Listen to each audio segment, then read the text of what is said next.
Well, a complete meal at a theatre near you. The Lunchbox leaves you hungry and asking you for more.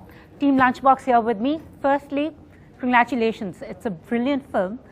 So, I mean, it's an unusual premise. So, I would ask you, you're associated with the movie. What made you take your chance on a first-time director?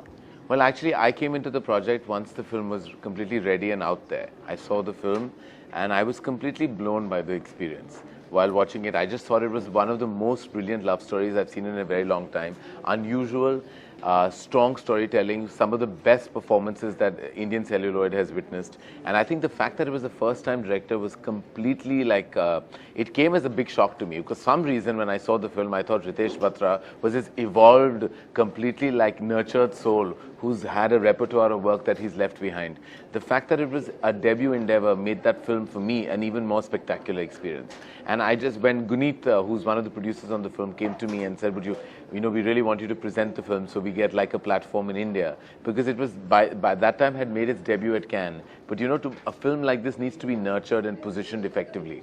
I was more than happy to lend my name and my company name because for me, I felt it would be an honor for us to be a part of such a beautiful film. And Irrfan, what convinced you to working with Ritesh? And also, it's an unusual premise, like two people who don't meet, and it's a wrong lunchbox that just changes their whole life. Yeah, because when I read the script didn't leave me. You know, I was so mesmerized by the emotion of the film, and I thought I have to be part of this film. And then there was no question whether he's the first-time director or so, because I was sent his earlier film, which was short film, and that was again very effective. And his, you know, there's something very unusual about him that he doesn't state things, but still he can manage to make them very effective. I don't know how does he do it. That's his way of, you know, storytelling. And Nimrat, for you, playing a housewife in Mumbai who is every day cooking a new dish for her husband who keeps ignoring her, very far removed from your own reality. So was it very challenging to play Ila?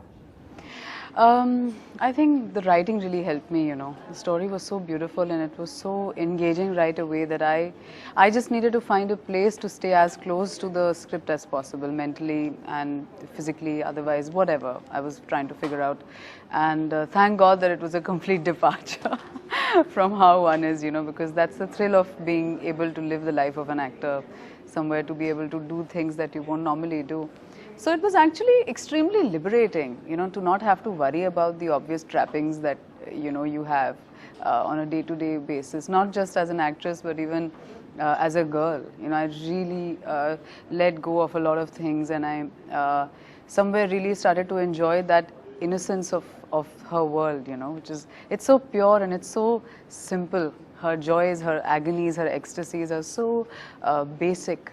I loved how her world was and how little things would matter, and whatever was a big deal to her was extremely endearing. So I really loved it. It wasn't very challenging that way.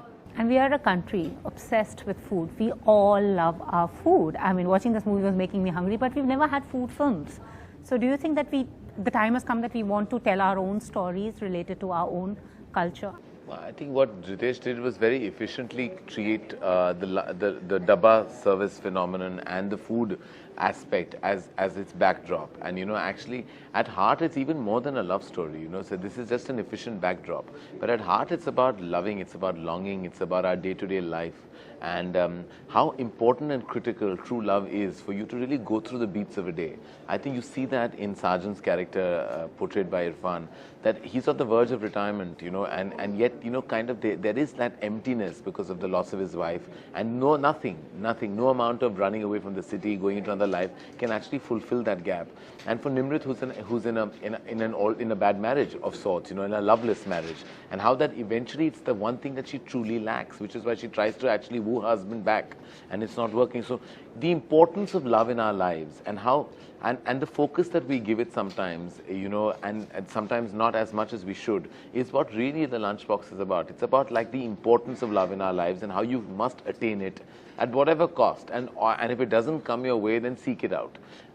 In the sense, I think that is what I came back home with. Like for people who are not in love and are not in a strong relationship, this is a big slap on your face, a film like Lunchbox, because it reminds you about how important love is. Irrfan? we have started making films on our own subjects, on our own stories. There's so many people who are now trying to buy rights of books, and this is now filmmakers are looking for stories from our own culture, our own society. That's a great sign.